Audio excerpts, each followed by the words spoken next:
Bakit sa akin late ka, Pao? Bakit late siya sa akin? Sorry. So, namimili siya kay Batang Quiapo, hindi siya late. Dito late siya. Eh, baka kasi galing siya sa ibang...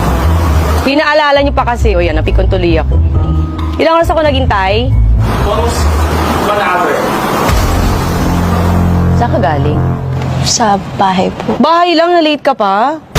Sa Batang Quiapo, nalilate ka din? Talaga? O ba't dito late ka? Si kuya kasi kanina, nagsi-CR. Sorry, promise, hindi na Hindi ka na din mauulit dito. Kasi ayaw ko nalilate eh. Tapos late kayo. Kasi nadama yung kuya mo. Totoo ba? Bakit hindi ka nag-ano na maaga? Alam niyo ba yung call time niyo dito? Opo, ready na po So kami. siya ang inintay niyo. Hindi, nakita mo ako, girl. Di ba, 3 pa lang, okay na. Hindi, so late ka nga. So attitude siya ganun.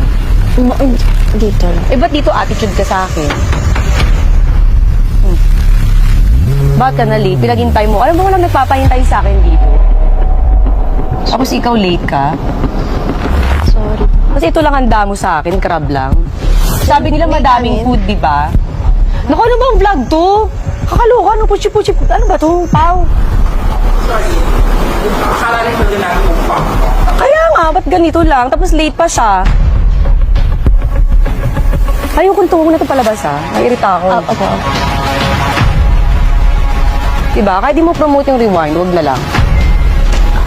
Ha? O ba't naiyak ka? Hindi ako. Nakakainis pa. Gawin mo magandang setup dito kasi nag-effort ako. Pumunta ako sa mall, di ba?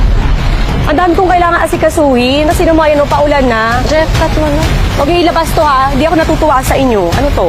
Kapasok na tayo sa loob. Kakairita. Sorry. Hindi, sabi niyo kasi ganyan eh. Tapos ko effort ako. Yung mga anak ko dito naghihintay tapos ganyan yan. Kuya, Alis na kayo dito. Jen, likpit mo na. Ano to? Sorry. Tracking mo sa